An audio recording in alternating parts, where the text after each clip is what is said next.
नमस्कार विद्यार्थी मित्रांनो, मी आहे भरत मुनेश्वर आणि आपण पाहत आहात विजन मॅथ्स फिजिक्स चॅनल। नमस्कार विद्यार्थी मित्रांनो, मी आहे भरत मुनेश्वर आणि आपण पाहत आहात विजन मॅथ्स फिजिक्स चॅनल। या चॅनल अंतर्गत आपण इयत्ता 10वी गणितासाठी सेतू अभ्यासक्रमाचा अभ्यास करत आहोत। आजचा आपला 33वा दिवस आहे। यामध्ये आज आपण वर्तुळ आणि वर्तुळाचे विविध घटक यावर अभ्यास करणार आहोत। या संदर्भाची माहिती आपण आज मिळवणार आहोत। तर हा पार्ट अतिशय महत्त्वाचा आहे, जेणेकरून आपल्याला वर्तुळ इयत्ता 10वीचं वर्तुळ समजण्यासाठी त्याचा निश्चितच फायदा होईल। त्यामुळे व्हिडिओ हा संपूर्ण पहा आणि व्हिडिओ आवडल्यास लाईक करायला विसरू नका। चॅनेलवर जर नवीन असाल तर सबस्क्राइब करायला सुद्धा विसरू नका। चला तर मग आजचा पार्ट सुरू करूया। सर्वप्रथम कंपासच्या साहाय्याने एक वर्तुळ काढा। आपल्याला काय करायचं, या ठिकाणी कंपासच्या साहाय्याने एक वर्तुळ काढायचं आहे आणि त्याची त्रिज्या मोजायची। आपण सहज कंपासच्या साहाय्याने वर्तुळ काढू शकतो आणि त्याच्यानंतर याची त्रिज्याही आपल्याला मोजता येते। पट्टीच्या साहाय्याने किंवा कर्कटकाच्या साहाय्याने आपण ही अशी त्रिज्या मोजू शकतो। तर एवढी ही आपण कृती करून पाहायची। त्यानंतर आजचे महत्त्वाचे मुद्दे बघा। सर्वप्रथम वर्तुळ म्हणजे काय? एकाच प्रतलातील एका स्थिर बिंदूपासून समान अंतरावर असणाऱ्या सर्व बिंदूचा संच म्हणजे वर्तुळ। एक आपण जर अशा प्रकारचं हे प्रतलामध्ये एक स्थिर बिंदू आहे हा, तर हा स्थिर बिंदू या एकाच प्रतलातील एका स्थिर बिंदूपासून समान अंतरावर, हे समान अंतर आहे, या समान अंतरावर असणाऱ्या सर्व बिंदूचा संच, हे सर्व बिंदूचा संच आहे। तर त्या सर्व बिंदूच्या संचाला आपण काय म्हणतो? वर्तुळ असं म्हणतो। आणि हे जे समान अंतर आहे किंवा स्थिर अंतर आहे, या स्थिर अंतरालाच आपण त्रिज्या म्हणतो। हा स्थिर बिंदू जो आहे, हा स्थिर बिंदू म्हणजे वर्तुळाचा केंद्र। आणि हे जे समान अंतर आहे, केंद्रबिंदूपासून त्या सर्व बिंदूचं समान अंतरावर असणाऱ्या बिंदूचं जे अंतर दिसतं त्याला आपण त्रिज्या म्हणतो। त्रिज्याला आपण असंही सांगू शकतो, वर्तुळाचा केंद्र आणि वर्तुळावरील कोणताही बिंदू यांना जोडणाऱ्या रेषाखंडाला आपण त्रिज्या म्हणतो। आणि हा प्रतलामधील जो स्थिर बिंदू आहे, तो स्थिर बिंदू म्हणजे आपला वर्तुळाचा केंद्र आहे। वर्तुळावरील सर्व बिंदू वर्तुळाच्या प्रतलातील ज्या स्थिर बिंदूपासून समदूर असतात त्या स्थिर बिंदूला वर्तुळ केंद्र किंवा वर्तुळाचा केंद्र असे म्हणतात। आताच पाहिलं आपण। आणि त्रिज्या, वर्तुळाचा केंद्रबिंदू आणि वर्तुळावरील कोणताही बिंदू यामधील अंतराला वर्तुळाची त्रिज्या म्हणतात। वर्तुळावरचा कोणताही बिंदू असू द्या, तो बिंदू आणि वर्तुळाचा केंद्रबिंदू, केंद्रबिंदू तर एक असतो, तो एक केंद्रबिंदू आणि वर्तुळावरला कुठलाही बिंदू आपण जर जोडला आणि तो जो रेषाखंड तयार होईल, त्या रेषाखंडाला आपण काय म्हणतो? त्या वर्तुळाची त्रिज्या। आणि म्हणजेच वर्तुळ केंद्र आणि वर्तुळावरील कोणताही बिंदू यांना जोडणाऱ्या रेषाखंडाला वर्तुळाची त्रिज्या असे म्हणतात। आणि जीवा काय झालं मग? जीवा म्हणजे आपण त्रिज्या म्हणजे केंद्र आणि वर्तुळावरील बिंदू म्हटलं, पण जीवा म्हणजे वर्तुळावरील कोणतेही दोन बिंदू। त्रिज्या म्हटलं की एक बिंदू वर्तुळावर आणि एक बिंदू केंद्रबिंदू यांना जोडणारा रेषाखंड। आणि जीवा म्हटलं की वर्तुळावरचे कोणतेही दोन बिंदू जोडा आणि त्या कोणत्याही दोन बिंदूंना जोडणारी जे रेषाखंड असतो त्याला वर्तुळाची जीवा असे म्हणतात। आणि व्यास हा काय असतो? व्यास सर्वप्रथम तुम्हाला दिसत असेल, व्यास हा एक जीवाच आहे। कारण वर्तुळाच्या केंद्रातून आता आपण जर समजा अशा प्रकारे पाहिलं, हे आपण सर्वप्रथम हे जीवा काढलेली आहे। आपण जीवा सांगितलं, वर्तुळावरील कोणत्याही दोन बिंदूतून जाणारे किंवा कोणत्याही दोन बिंदूंना जोडणाऱ्या रेषाखंडाला जीवा म्हणतात। मग ही जीवा आहे व्याख्येप्रमाणे, पण ही जीवा केंद्रातून जाते।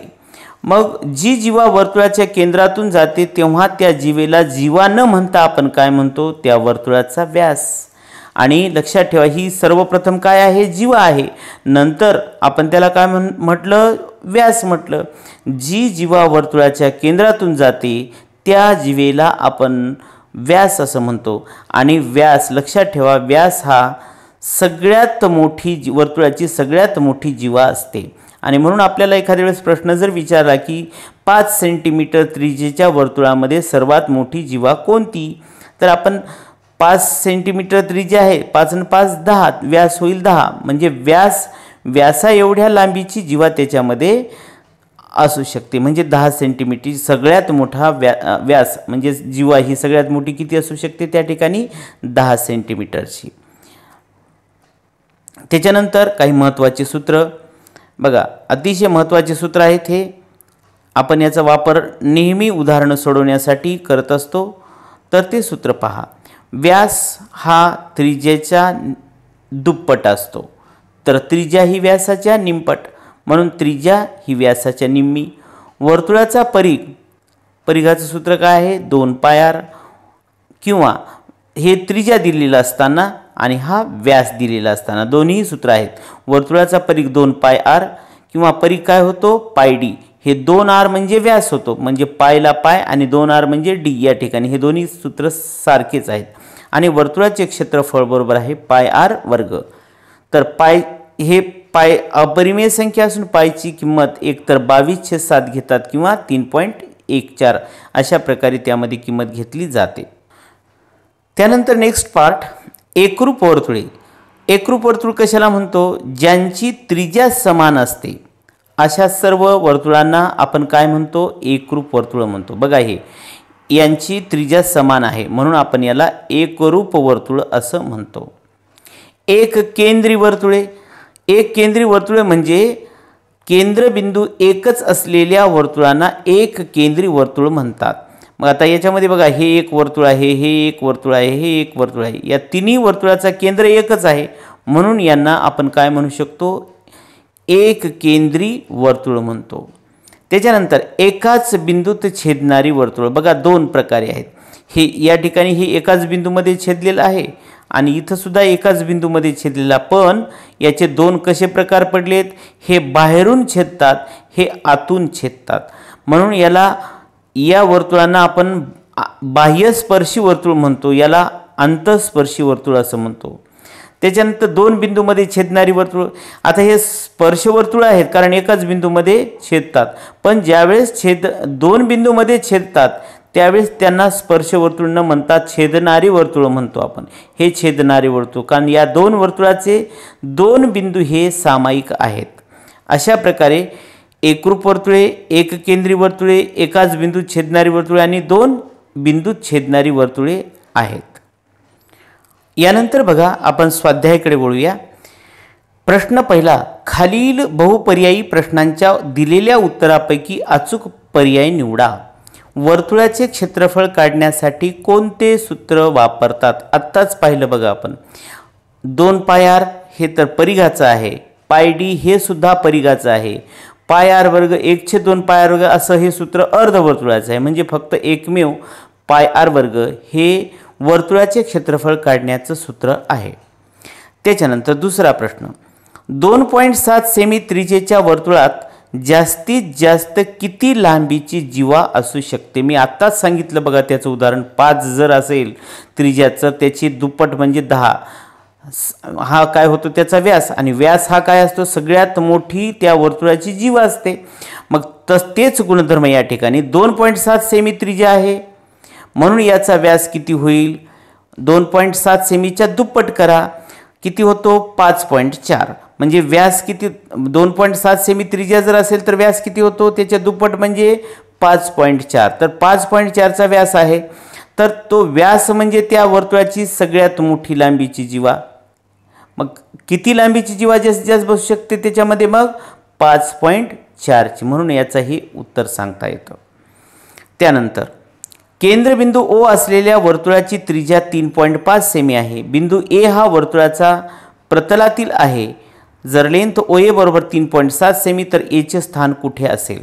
आपण थोडे हे समजावून घ्या, अतिशय महत्त्वाचं आहे. आताही 10वीला आपल्याला विचारल्या जाऊ शकतं. बघा, एक हे वर्तुळ आहे, या वर्तुळाची त्रिज्या आपण असं गृहीत धरली, समजा ही त्रिज्या आहे 3.5 ही त्रिज्या आहे. आणि बिंदू ए हा वर्तुळाच्या प्रतलात आहे. हे वर्तुळाचं केंद्र ओ आणि ए बिंदू कुठं आहे? वर्तुळाच्याच प्रतलात आहे आणि त्याचं डिस्टन्स किती आहे? ओ पासून 3.7. हे बघा एवढं हे 3.5 आहे. 3.7 म्हणजे मला पुढे काढावं लागेल. म्हणजे इथं कुठंतरी हे 3.5 पुढे 3.6 पुढे 3.7 असं पुढे कुठेतरी जावं लागेल आणि त्या ठिकाणी आपला ए बिंदू असेल. आता आपल्याला स्पष्ट लक्षात येते की ए बिंदू कुठं आहे? वर्तुळाच्या बाह्य भागात. मग आता आपण लक्षात ठेवायला पाहिजे की दिलेल्या बिंदूचं वर्तुळ केंद्रापासूनचं अंतर जर त्रिज्येपेक्षा जास्त असेल तर तो बिंदू कुठं असतो? वर्तुळाच्या बाह्य भागात.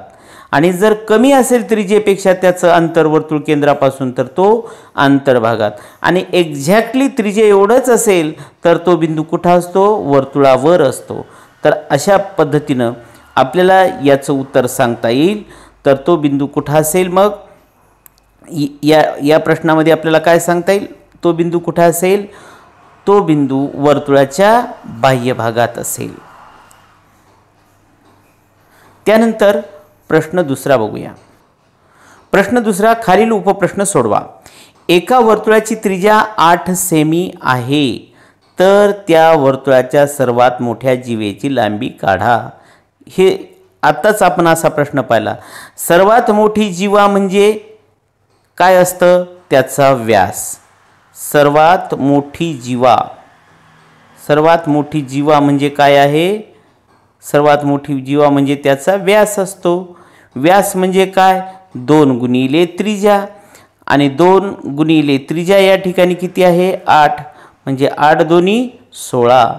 मग आपल्याला काय सांगता येतं? सर्वात मोठ्या जीवेची लांबी किती आहे? मग 16 सेमी आहे असं आपल्याला सांगता येतं. त्याच्यानंतर पुढचा प्रश्न बघा.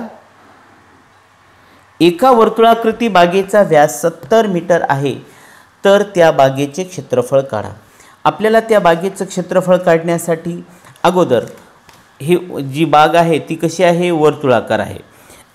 आणि मग वर्तुळाचं क्षेत्रफळ काढण्यासाठी आपल्याला त्रिज्या माहीत पाहिजे. हे व्यास दिलेला आहे. व्यास 70 म्हणजे त्रिज्या किती झाली याची? त्रिज्या काय होईल याची? 35 त्रिज्या होईल. याच्या निम्म. कारण तुम्हाला माहिती आहे त्रिज्या बरोबर आहे व्यास भागिले 2. आताच आपण पाहिलं. हे त्रिज्या झाली 35 मीटर. आता बागेचं क्षेत्रफळ म्हणजे काय? त्याचं सूत्र बागेचे क्षेत्रफळ बरोबर काय सूत्र आहे? पाय आर वर्ग बरोबर आहे वर्तुळाचे क्षेत्रफळ पाय आर वर्ग. पाय म्हणजे 22/7 आणि आर वर्ग काय? 35 गुणिले 35. 35चा वर्ग म्हणजे 35 गुणिले 35. त्यापैकी एका 35ला आपण कॅन्सल करू. 7 1 7 7 5 35. आता ह्या सगळ्याचा गुणाकार करावा लागेल. 22 गुणिले 35 गुणिले आता हे किती आहेत? 5. याचा गुणाकार करा. हे 22 5 10 वर्ष म्हणजे 110 गुणिले 35 म्हणजे 11 याला गुणाकार जर केला आपण तर किती होईल याचा गुणाकार? 3850. 3850. बघा 22 5 110. 110 म्हणजे 11 याला गुणाकार केलं. हे 0 अगोदर घेतलं. 11 5 55 5 हातचे 5 11 3 33 33 आणि 5 38 म्हणजे 3850 चौरस मीटर हे झालं त्याचं क्षेत्रफळ. तर अशा प्रकारे आपला 33व्या दिवसामधील वर्तुळ त्यामध्ये वर्तुळाचे विविध घटक हा अभ्यास आपला संपलेला आहे. व्हिडिओ आवडला तर लाईक करायला विसरू नका.